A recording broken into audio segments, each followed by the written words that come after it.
Bismillahirrahmanirrahim. Alhamdulillah wassalatu wassalamu ala Rasulillah wa ala alihi wa ashabihi wa man tabi'ahum bi ihsan ila yaumil qiyamah. Amma ba'd, fa inna asdaqal hadithi kitabullah wa khairal hadi hadi Muhammadin sallallahu alaihi wa ala alihi wa sallam. Wa syarrul umuri muhdatsatuha wa kullu muhdatsatin bid'ah wa kullu bid'atin dhalalah wa kullu dhalalatin finnar. Qala Syekhul Islam Ibn Taimiyah rahimahullahu ta'ala, wa qalu anut'imu man law yasha'u Allahu at'amah, wa qalu law syaa ar-rahmanu ma 'abadnahum. Berkata Syekhul Islam Ibn Taimiyah rahimahullahu ta'ala, masih dalam uraian dalil bahwa agama, tarikat, penghambaan dalam bentuk seperti ini, istislam, pasrah, bersesuaian, ridha, berserah terhadap takdir yang merupakan maksiat, ini adalah perkara yang beriringan, sejiwa dengan hakikat agama orang-orang musyrik. Dalil kedua, orang musyrikin berkata, Allah menghikayatkan ucapan mereka, anut'imu, apakah kami akan memberi makan man law yasha'ullahu at'amah, orang-orang yang kalau seandainya Allah inginkan maka Allah akan beri makan. Coba lihat, kefikirannya pun dalilnya adalah karena itu kehendak Allah. Disuruh bersedekah, mereka bilang, apakah kami akan memberi makan orang-orang yang kalau seandainya Allah kehendaki, kalau seandainya Allah kehendaki mereka dapat rezeki sehingga bisa makan, maka pasti Allah beri rezeki dan mereka bisa makan. Kenyataannya mereka tetap miskin, berarti itulah kehendak Allah. Untuk apa saya beri makan? Coba lihat. Walau syaa ar-rahmanu ma 'abadnahu. Dalam surah Az-Zukhruf ayat 20 mereka mengatakan, seandainya Ar-Rahman, seandainya Allah yang Maha Pengasih menghendaki, kami tidak akan menyembah mereka. Tapi kenyataannya kami menyembah mereka. Berarti Allah kehendaki. Di mana salah kami ketika sejalan dengan kehendak Allah? Ini hakikat agama orang-orang musyrikin. Persis dengan orang-orang yang menganggap dirinya sampai ke dalam jenjang agama yang tertinggi, terhebat. Sampai yang ternyata syuhudnya, ketinggian yang dicapai adalah hakikat kauniyah. Yang pintu masuknya adalah salah dalam memahami, salah dalam bersikap terhadap takdir yang berhubungan dengan maksiat, dosa. Berarti ada takdir lain. Ada takdir lain. Lihat penegasannya. Walau hudu la'alimu. Perhatikan, yang pegang bahasa Arabnya saya akan tanyakan.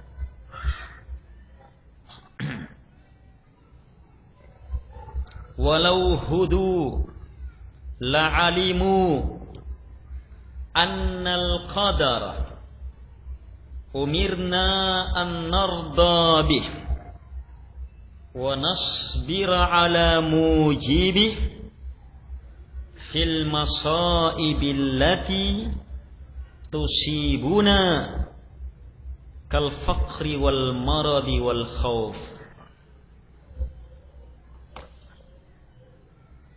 Al-qadar isim innah. Mana khabarnya?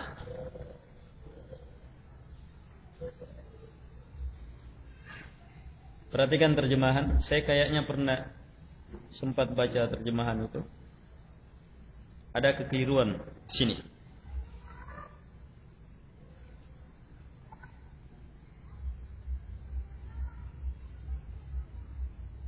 walau hudu, seandainya mereka diberi hidayah, la alimu, maka pasti mereka akan memahami, meyakini bahwa takdir yang kita diperintah untuk ridho terhadapnya dan yang kita diperintah untuk bersabar akan keharusannya adalah, ini kabarnya, fil masaib, takdir dalam musibah-musibah yang menimpa kita, seperti kefakiran, sakit, goncangan di tengah masyarakat yang menyebabkan orang takut.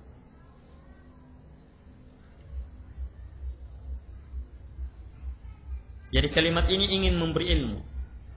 Kalau seandainya mereka orang-orang yang diberi hidayah, maka hidayah ini akan melahirkan ilmu, akan melahirkan keyakinan bahwa takdir yang kita diperintah untuk ridha, takdir yang kita diharuskan untuk bersabar akan keharusannya adalah takdir yang berhubungan dengan musibah dan musibah.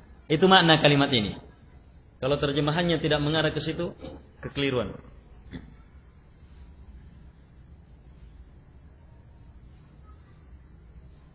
Jadi kalimat umirna an narda bi wa nasbira ala mujibi, ini masih merupakan kalimat yang mensifati kata qadar, belum khabarnya. Khabarnya ada pada fil masaib allati tusibuna.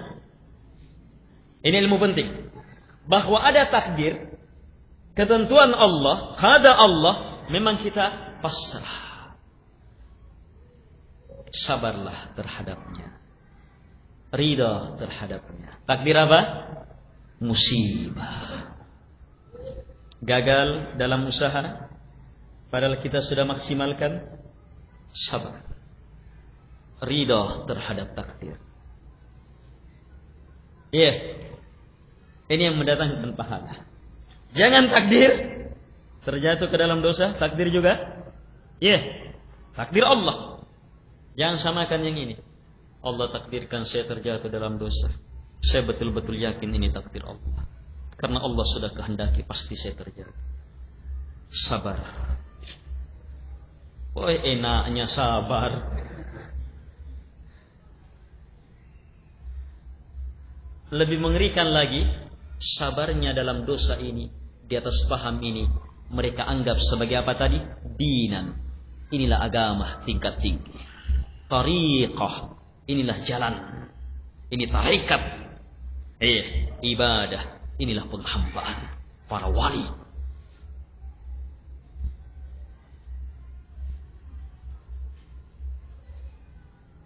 Orang-orang yang tidak sholat,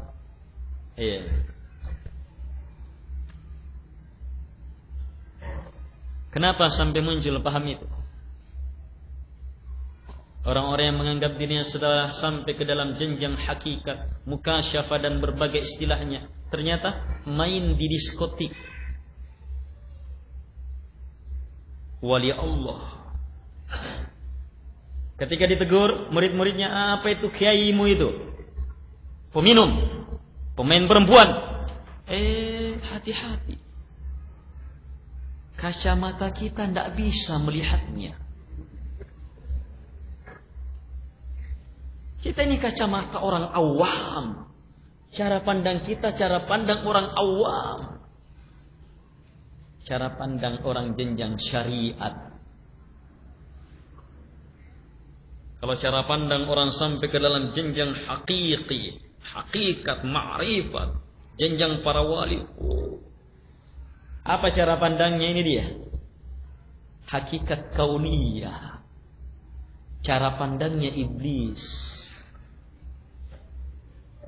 Berhujjah dengan takdir untuk membenarkan dosa adalah hakikat agama kemusyrikan di zaman Nabi.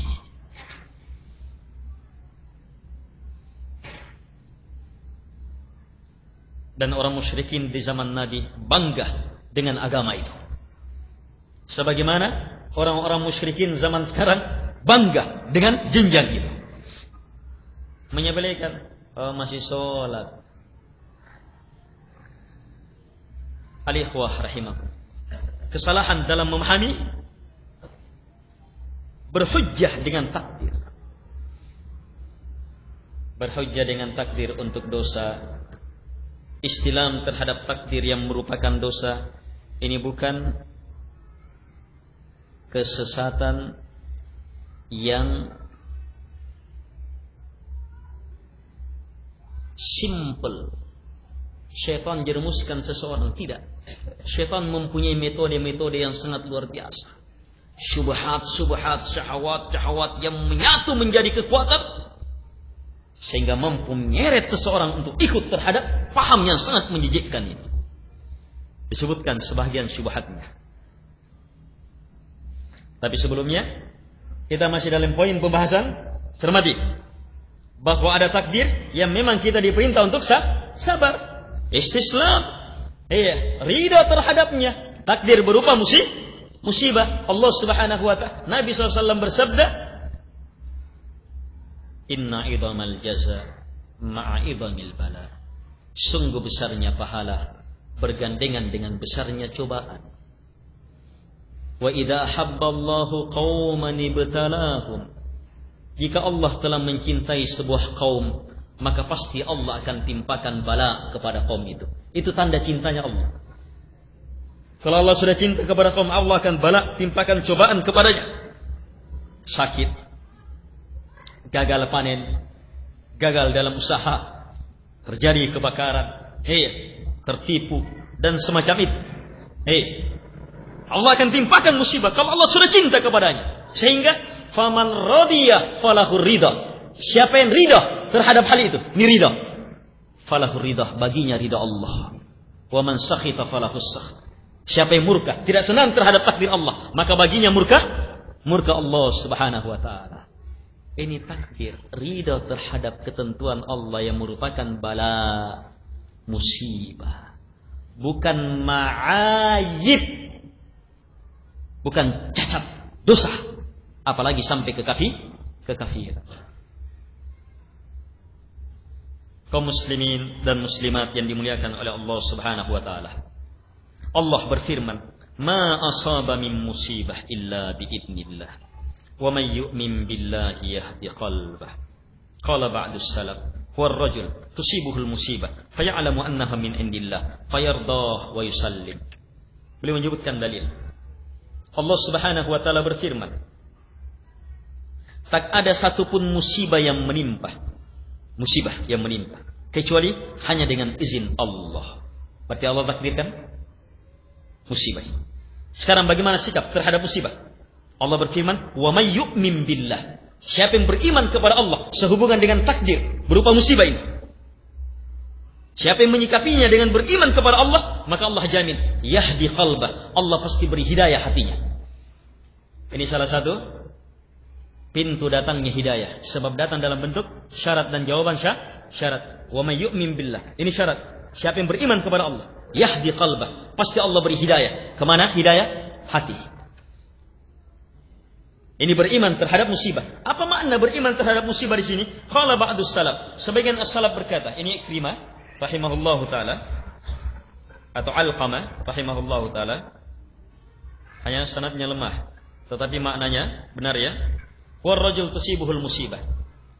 Yang dimaksudkan dengan orang yang beriman di sini, di saat tertimpa musibah adalah lelaki yang tertimpa musibah, kemudian dia betul-betul yakin bahwa musibah itu datang dari sisi Allah, sehingga dia pun ridha wa yusallim, pasrah, taslim, menerima musibah. Inilah sikap.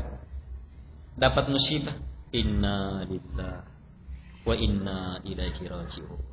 Sabar. Ridalah terhadap ketentuan Allah. Masya Allah kan. Apa? Qaddarallah wa masya.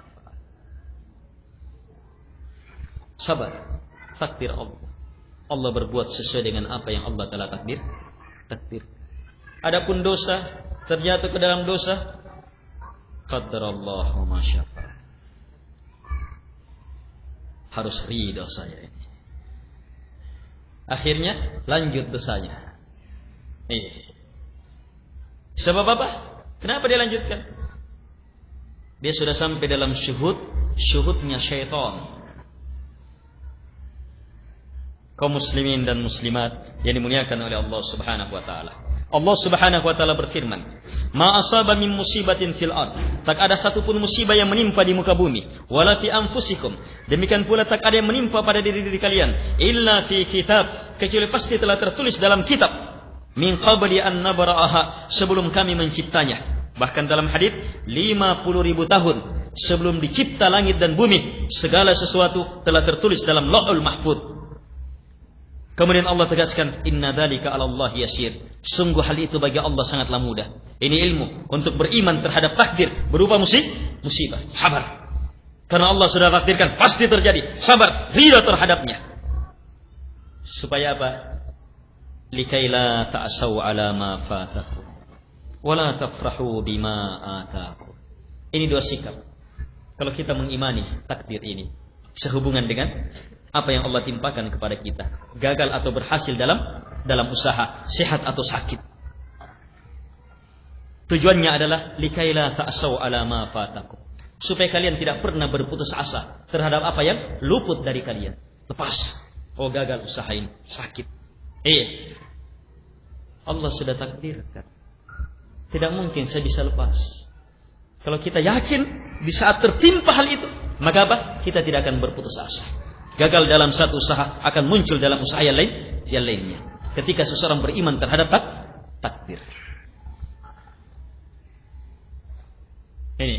Ini metode dalam Islam. Dengan keimanan terhadap takdir justru mendorong seseorang untuk bangkit dalam berusaha, dalam mengejar kebaikan-kebaikan yang bisa mendatangkan manfaat. Tapi orang kafir membalik. Mau berhasil dalam usaha, ingkari takdir. Beriman terhadap takdir yang menyebabkan seseorang terbelakang.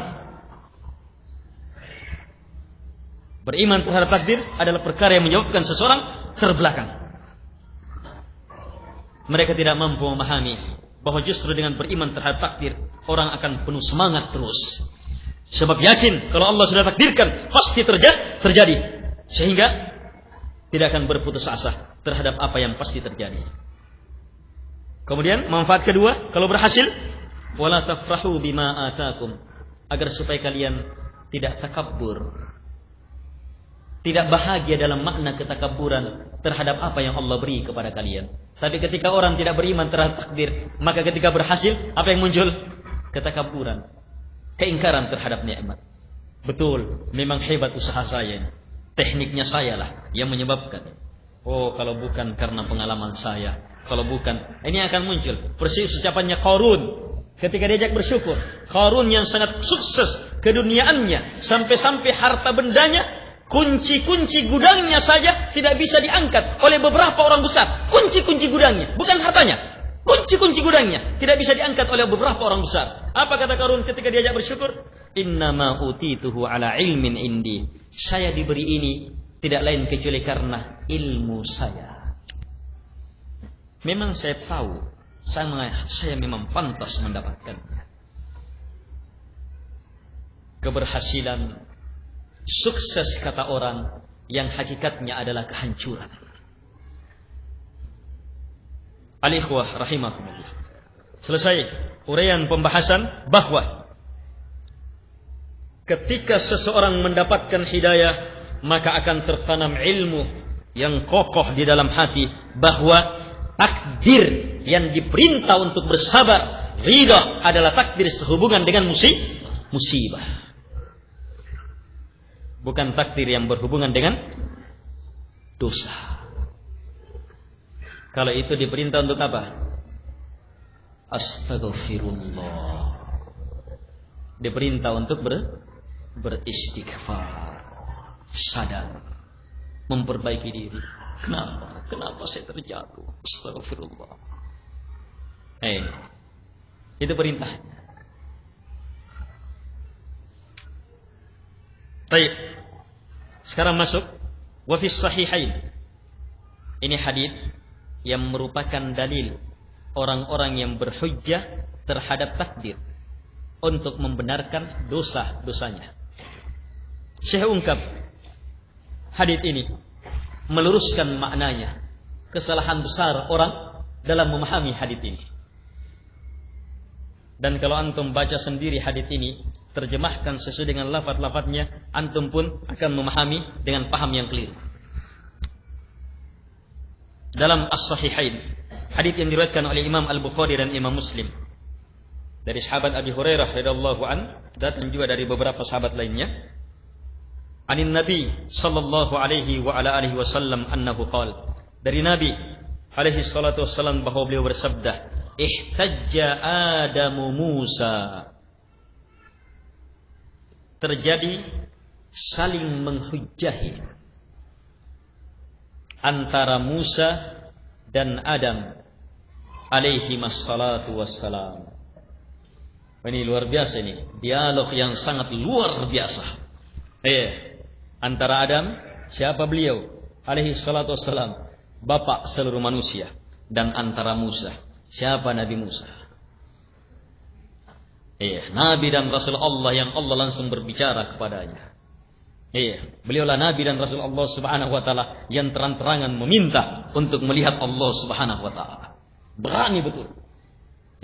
Siapa Nabi dan Rasul yang menyuruh Nabi Muhammad alaihi salatu wassalam supaya minta kembali, kurangi 50 waktu sholat itu? Nabi Musa alaihi salatu wassalam. Ini dalam berkomentar Nabi Musa, luar biasa. Ternyata kalah oleh Nabi Adam. Lihat bagaimana debat ini. Faqala Musa alaihi salatu wassalam berkata, anta Adam alladhi khalaqaka Allahu biyadi wa nafakha fika min ruhi wa asjada laka malaikatah wa 'allamaka asma'a kulli syai' falimada akhrajtana wa nafsaka minal jannah. Nabi Musa alaihi salatu wassalam berkata, engkau adalah Adam yang Allah telah cipta engkau dengan tangannya. Ini keistimewaan Nabi Adam, tidak dimiliki oleh Nabi dan Rasul lainnya. Yang Allah tiupkan kepada engkau dari ruhnya, dari tanah, langsung jadi manusia. Yang para malaikat Allah jadikan sujud kepadamu. Yang Allah memberi ilmu kepada engkau, nama segala sesuatu. Hebatnya ini ilmu. Setelah beliau mensifati Nabi Adam, maka muncul ini pertanyaannya. Pertanyaannya merupakan debatnya. Limada? Kenapa kamu keluarkan kita dan dirimu dari surga? Ini pertanyaan. Kenapa kamu keluarkan kita ini dan dirimu dari surga? Nabi Adam dicipta di surga, kemudian kita akhirnya ada di muka bumi ini. Kenapa? Nabi Adam dikeluarkan. Beliau tanya, kenapa kamu keluarkan kita dan dirimu dari surga? Apa kata Nabi Adam alaihi salatu wassalam? Anta Musa alladhi istafaka Allahu bi risalati wa bi kalami. Hal wajadta dhalika maktuban alayya qabla an ukhlaq? Qala na'am. Fahajja Adamu Musa. Nabi Adam alaihi salatu wassalam menjawab, engkau Musa yang Allah pilih engkau dengan risalah-risalah hebat, dengan keistimewaan khusus kalam Allah kepadamu. Allah berbicara langsung. Makanya gelarnya Nabi Musa Kalimur Rahman. Apa jawaban Nabi Musa, Nabi Adam setelah mensifati Nabi Musa, apakah engkau telah menjumpai, memahami keluarnya saya itu dari surga telah dituliskan, ditakdirkan kepada saya sebelum saya dicipta? Nabi Adam berdalil dengan takdir, ya, berdalil dengan takdir terhadap komentar Nabi Musa. Apa jawaban Nabi Musa? Benar. Akhirnya apa? Fahajja Adamu Musa. Terbungkam Nabi Musa. Tidak bisa lagi berkomentar. Sudah ditakdirkannya. Selesai. Hanya di sini orang yang keliru, rendah akalnya. Ditambah lagi sudah terkena pikiran jahat, syubhat yang menyatu dengan syahwat. Sudah. Ini dalil Bukhari Muslim lagi. Boleh berhujjah dengan takdir. Bukankah Nabi Adam berhujjah dengan takdir? Bukankah Nabi Adam berhujjah dengan takdir? Hanya mereka arahkan kepada apa? Berhujjah dengan takdir. Nabi Adam berhujjah dengan takdir sehubungan dengan dosanya Nabi Adam. Itu mereka pahami. Padahal tidak ada dalam hadis itu pembahasan dosa. Lihat keterangan Syekh. Wa Adamu alaihi salatu wassalam lam yahtaj ala Musa bil qadari dhannan annal mudniba yahtaju bil qadar. Wa Adam alaihi salatu wassalam lam yahtaj ala Musa bil qadari dhannan annal mudniba yahtaju bil qadar. فإن هذا لا يقوله مسلم ولا عاقل ولو كان هذا عذرا لكان عذرا لإبليس وقوم نوح وقوم هود وكل كافر وموسى ولا موسى لام آدم أيضا لأجل الذنب فإن آدم قد تاب إلى ربه فاجتباه وهدى ولكن لامه لأجل المصيبة التي لحقتهم بالخطيئة ولهذا قال فلماذا أخرجتنا ونفسك من الجنة فأجاب آدم إن هذا كان مكتوبا علي قبل أن أخلق فكان العمل والمصيبة المترتبة عليه مقدرا وما قدر من المصائب يجب الاستسلام له فإنه من تمام الرضا بالله ربا. Kata beliau, Nabi Adam alaihi salatu wassalam tidaklah menghujahi Nabi Musa dengan takdir di atas sangkaan bahwa pelaku dosa boleh berhujjah dengan takdir. Bukan.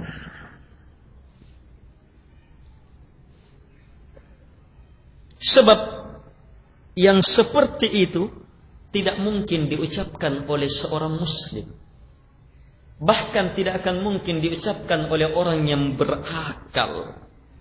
Kalau seandainya takdir bisa menjadi udzur terhadap dosa, maka dia akan menjadi udzur bagi iblis.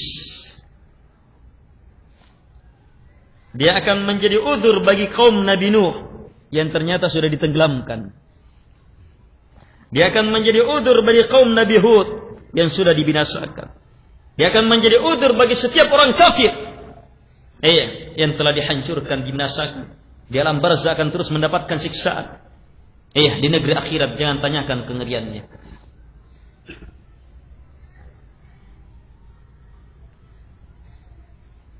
Jadi kata beliau, hujjah Nabi Musa dengan takdir ini bukan karena beliau memahami bahwa orang yang berdosa bisa berhujjah dengan takdir. Untuk lebih jelasnya, lihat. Nabi Musa pun tidak lama Adam, tidak mengeluhkan Nabi Adam. Tidak mengeluhkan Nabi Adam karena dosa. Bukan karena dosa ucapan itu. Sebab Nabi Musa tahu Nabi Adam telah bertaubat kepada Tuhannya. Dan Allah memilihnya, menuntunnya, memberinya hidayah. Pantaskah Nabi Adam, Nabi Musa yang telah betul-betul memahami taubatnya Nabi Adam, kemudian masih mencelanya? Kenapa kamu sampai berdosa? Sehingga dengannya kita keluar. Bukan karena dosa. Nabi Musa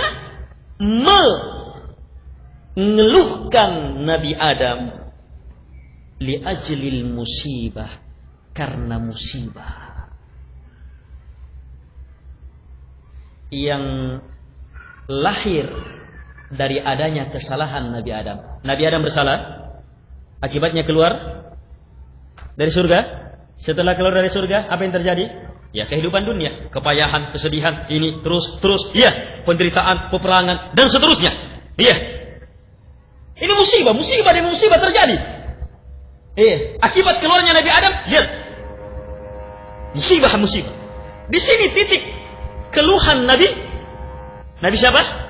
Nabi Musa alaihi salatu wassalam kepada Nabi Adam. Karena musibah yang terjadi yang merupakan rentetan dari dosa. Bukan karena dosanya langsung. Karena itu apa ucapan Nabi Adam? Nabi Adam mengatakan, kenapa engkau keluarkan kami dan dirimu dari surga? Nabi Musa tidak mengatakan, kenapa sampai kamu berdosa? Bukan itu ya. Kenapa sampai kamu berdosa? Kenapa sampai kamu makan buah khuldi itu? Buah terlarang itu. Bukan itu pertanyaan Nabi Musa. Bukan mengeluhkan dosanya, tapi mengeluhkan musibah yang terjadi akibat dikeluarkan. Kenapa? Sebab ya ini wajar ya. Nabi Musa itu nabi yang menghadapi Bani Israel. Oh, ini bangsa yang luar biasa kerasnya.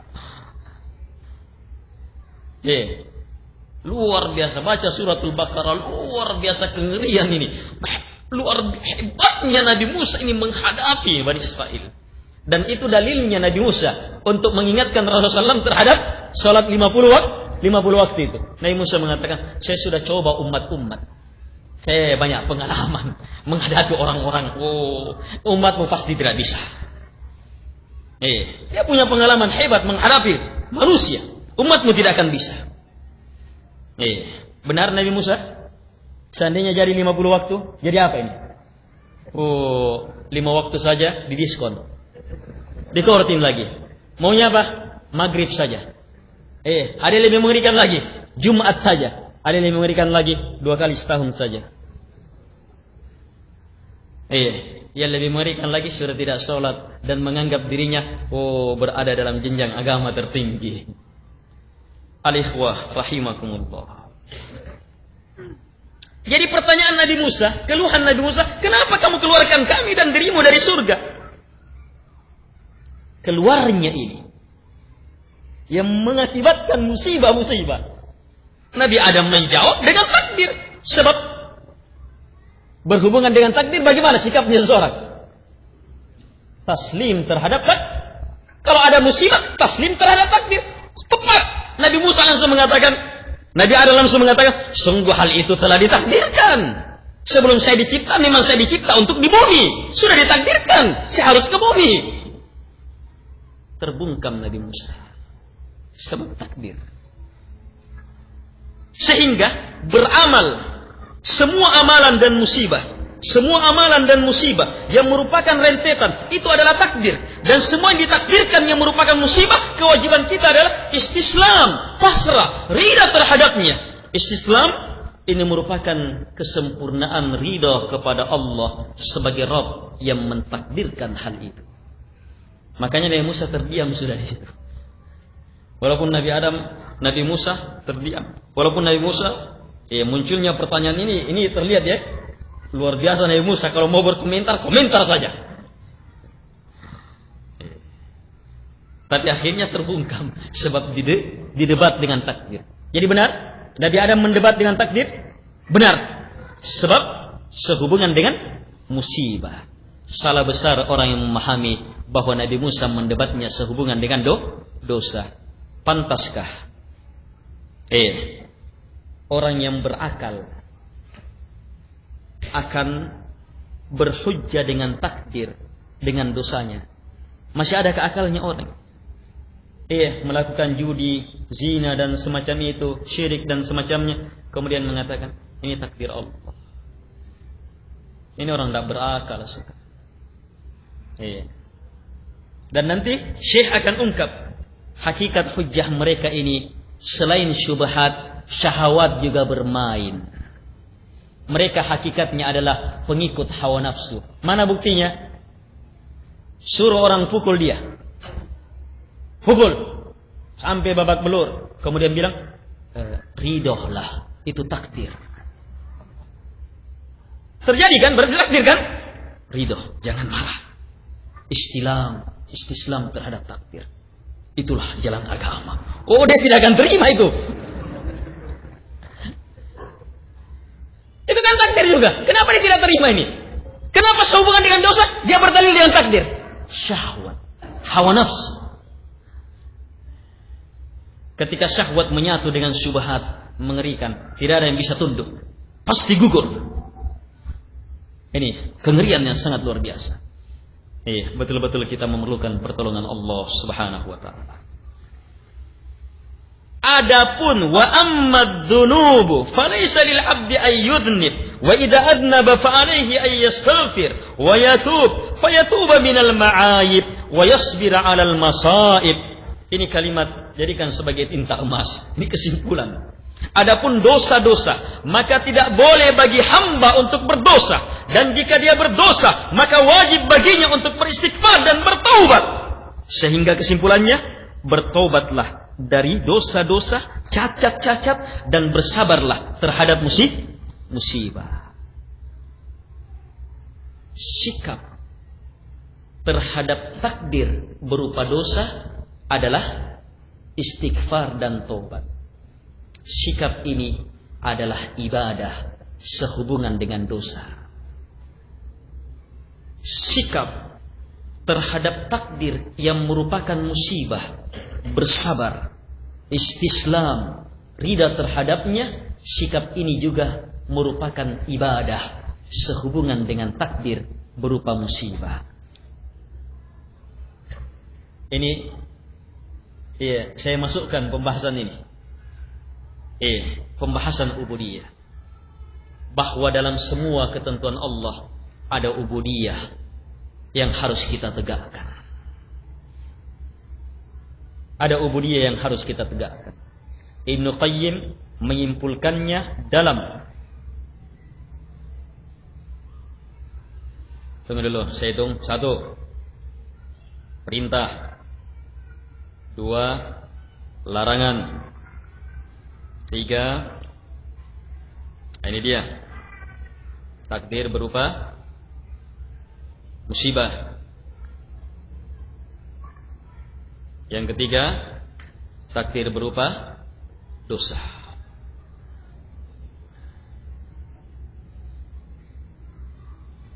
Allah sebagai penguasa pasti memerintah dan pasti melarang. Dan tidak ada seorang pun dari yang dikuasai oleh Allah keluar dari perintah dan larangannya. Kita harus beribadah kepada Allah sehubungan dengan perintah. Bagaimana penghambaan sehubungan dengan perintah? Penghambaan sehubungan dengan perintah adalah laksanakan perintah karena Allah, di atas petunjuk, mengharap ridha Allah, takut kepadanya, dan jangan sampai lewat batas. Tilka hududullah fala ta'taduha. Itu adalah batasan Allah, jangan sekali-sekali kamu melampauinya. Itu penghambaan sehubungan dengan perintah.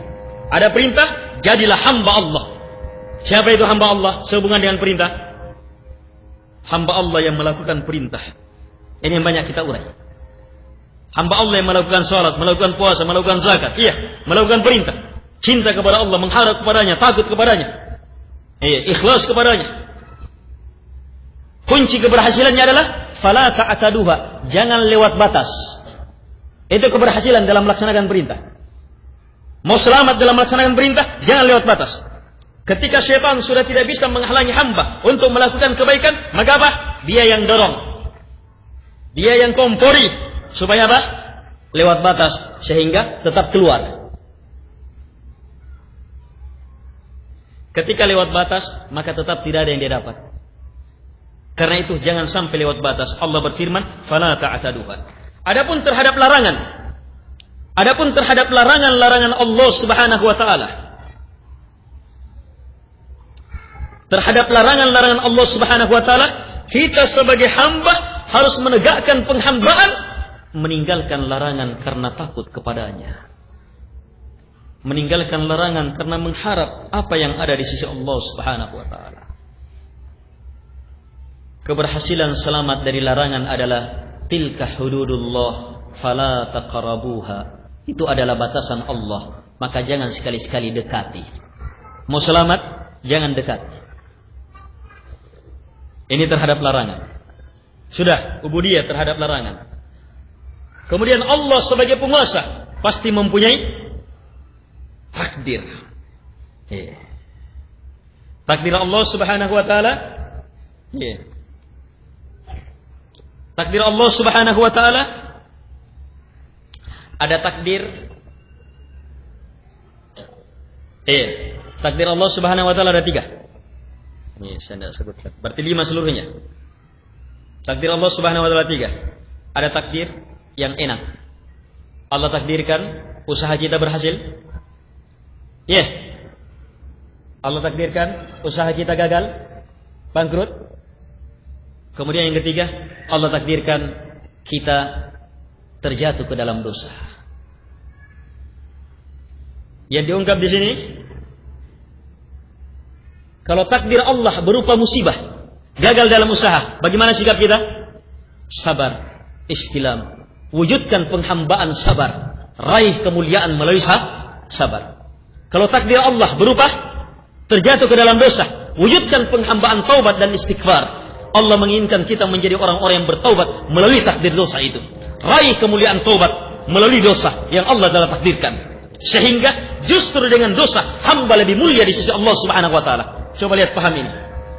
Bagaimana seseorang justru dengan dosa menjadi orang yang lebih mulia di sisi Allah Subhanahu wa taala ketika mengetahui cara mewujudkan penghambaan sehubungan dengan takdir dan dosa. Nabi Adam sebelumnya berdosa, akhirnya apa? Dikeluarkan dari surga. Tetapi segera lahir penghambaan taubat. Yang penghambaan taubat ini hanya bisa lahir di saat dikeluarkan. Dengan sebab dosa lahir penghambaan taubat. Dengan taubat ini banyaknya kebaikan yang muncul.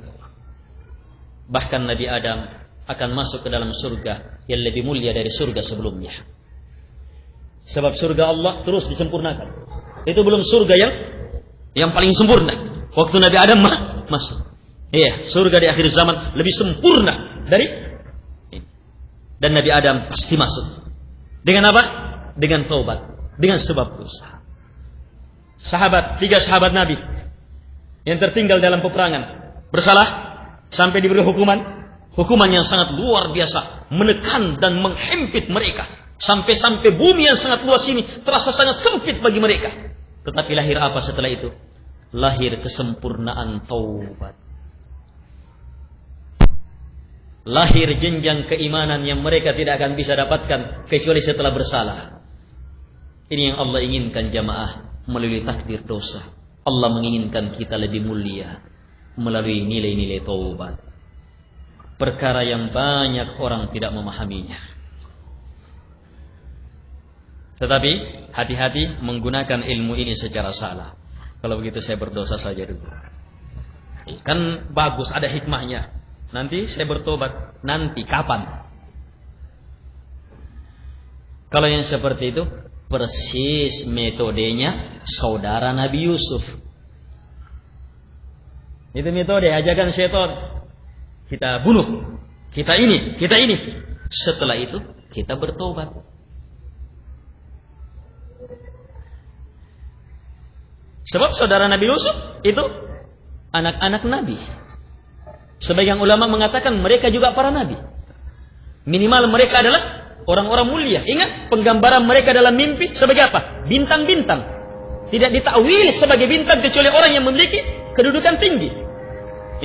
Mereka punya ilmu tentang agama, akan kehebatan tobat, hanya salah dalam menempatkannya. Salah dalam menempatkannya. Hati-hati ilmu ini. Al-ikhwah rahimakumullah. Kemudian takdir yang merupakan keberhasilan dalam usaha, sehat wal afiat. Iya, ini takdir juga. Bagaimana penghambaan sehubungan dengan takdir ini? Ketika Allah takdirkan berhasil usaha kita, maka Allah inginkan kita menjadi hamba yang bersyukur. Menjadi hamba yang bersyukur.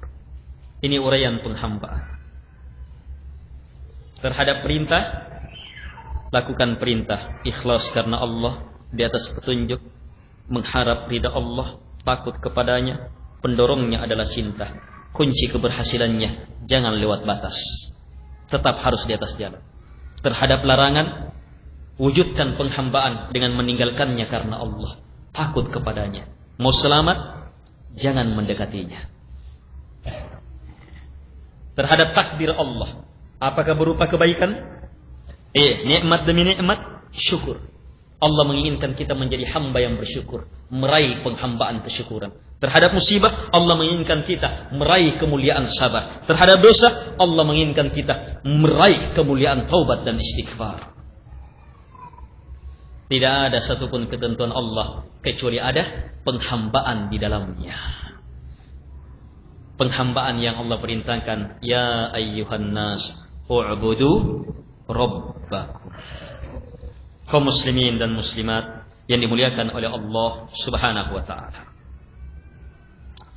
Kemudian setelah beliau memberi kesimpulan bahwa bertobat terhadap dosa dan bersabar terhadap musibah, beliau memaparkan 4 ayat.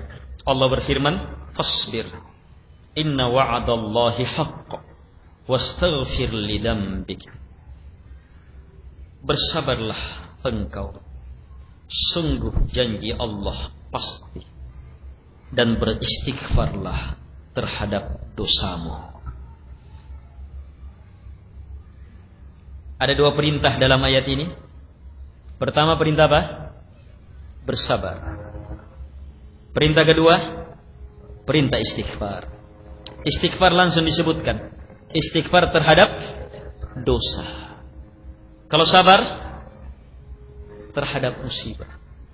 Nabi dalam dakwah digoncang.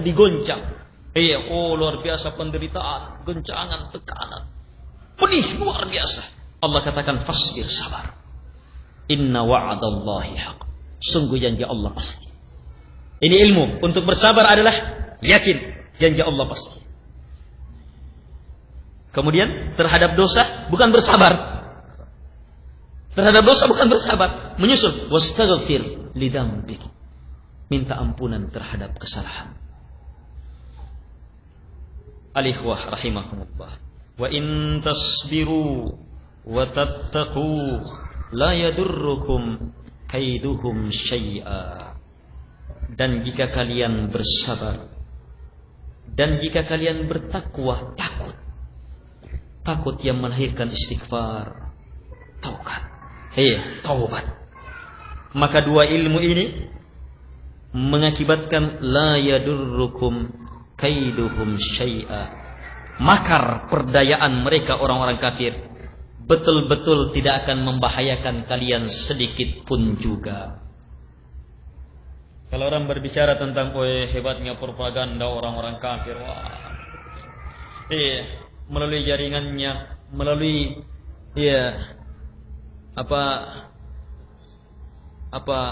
pantauan dari jarak jauh, melalui satelitnya, melalui jaringan-jaringannya, melalui mata-matanya, melalui makar-makarnya, gimana caranya kita bisa selamat ini?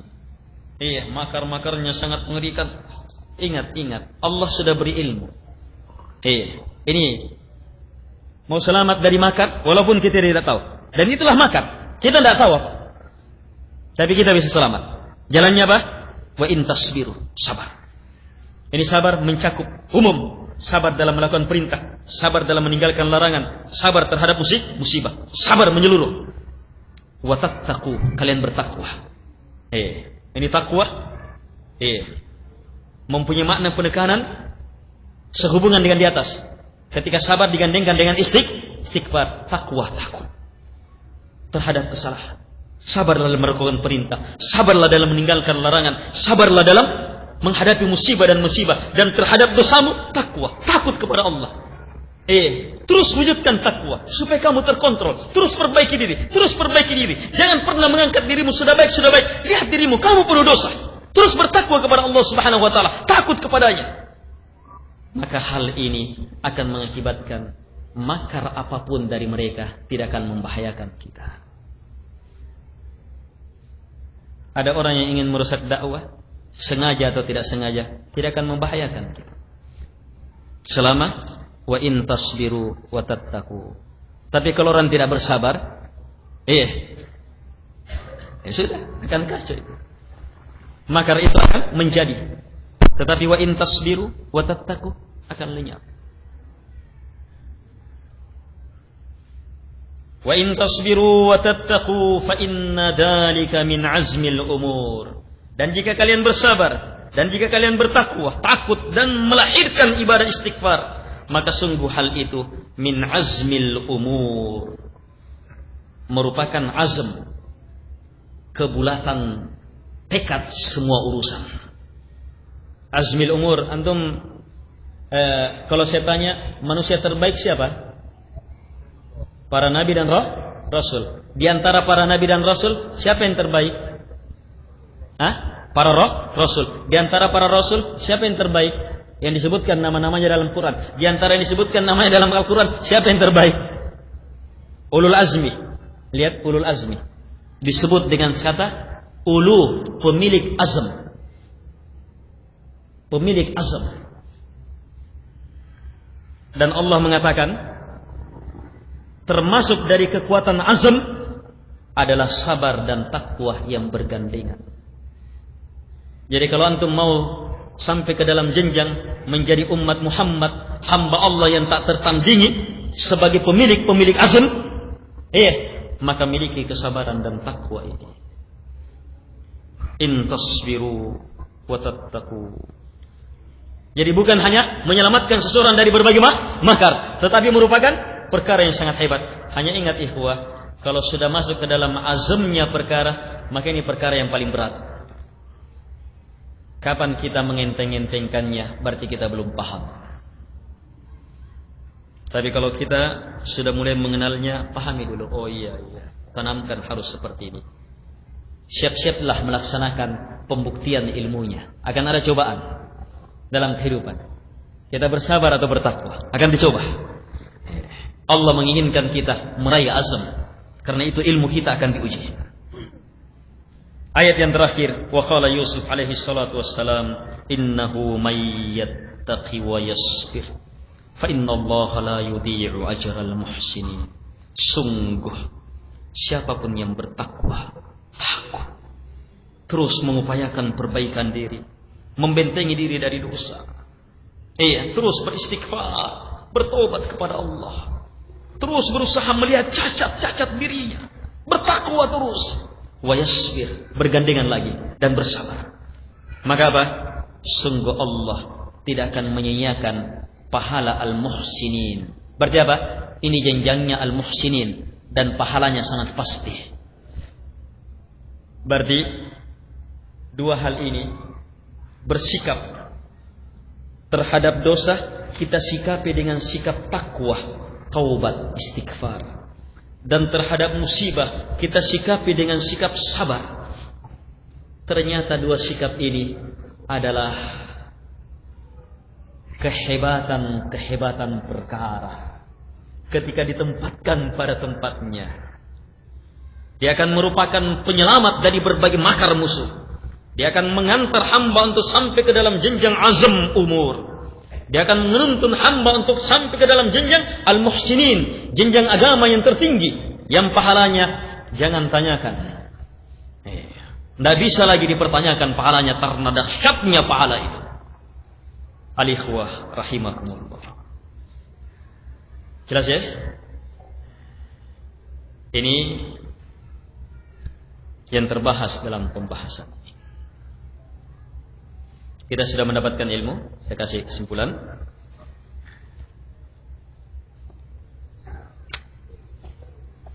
Akhir pembahasan kita mengurai takdir yang berhubungan dengan dosa, sikapnya apa?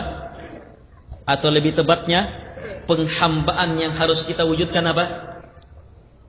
Taubat, istighfar, atau dengan lafaz takwa.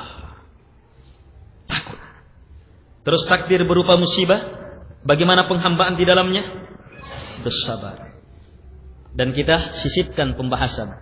Takdir berupa nikmat, penghambaannya syukur. Takdir berupa apa? Hukum berupa perintah-perintah, laksanakan. Ikhlas di atas sunnah dengan 3 rukunnya, cinta, harapan, dan takut. Dengan penjagaannya, jangan lewat batas. Itu penghambaannya. Terhadap larangan, tinggalkan karena Allah. Di atas petunjuk dari Allah. Yakin bahwa itu larangan, kita tinggalkan karena Allah Subhanahu wa taala. Dengan ilmu penjagaan, jangan mendekatinya. Uraian pembahasan ini lahir dalam uraian adanya orang yang berhujjah dengan takdir untuk membenarkan dosa. Syekh bantah syubhat mereka. Hadits ihtajja Adam Musa didudukkan. Iya, bahkan hadits ini adalah dalil bolehnya berhujjah terhadap takdir, terhadap musibah.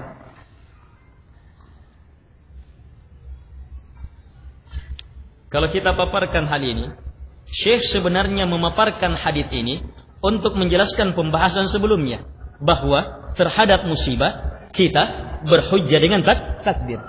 Iya, tetapi di bawah Syekh mengungkap ada syubhat di situ. Iya, dan saya menjelaskan kepada antum langsung, menjelaskan bahwa ini adalah dalil yang merupakan syubhat orang yang berhujjah terhadap takdir. Sebab Syekhul Islam punya kaidah, apapun dalilnya ahli bid'ah untuk membenarkan bid'ahnya, maka beliau bisa menjadikan dalil itu untuk menghantam mereka. Itu kemampuan Syekhul Islam Ibnu Taimiyah. Dalil-dalil mereka yang memang benar dari Quran, dari hadis, untuk bid'ah mereka, untuk kebatilan mereka, beliau gunakan dalil itu sendiri untuk menghantam mereka. Sebab tidak mungkin firman Allah yang merupakan al-haq menjadi pembenar kebatilan. Al-haq pasti membenarkan al-haq, al-haq pasti menggugurkan kebatilan. Tinggal bagaimana orang memahaminya. Al-ikhwah rahimakumullah. Kemudian pembahasan mengurai syubhat orang yang berhujjah dengan takdir, beliau juga bantah dari sisi bahwa hal itu adalah apa? Setara dengan cara berfikir dan agama orang-orang musyrikin. Disebutkan ayat-ayatnya bagaimana orang musyrikin berhujjah dengan takdir untuk membenarkan kesyirikan dan dosa mereka. Kenapa pembahasan ini terbahas? Bahwa ada orang yang berhujjah dengan takdir untuk membenarkan dosa. Pembahasan ini terbahas sebab Syekh membahas sekelompok manusia dan sangat banyak yang menganggap dirinya sudah sampai dalam syuhud hakikat agama yang sangat hebat, yang ternyata hakikat itu adalah hakikat yang tidak melampaui agama orang musyrikin. Mulai dibahas perkataan Syekh Abdul Qadir Al-Jilani. Jelas ya?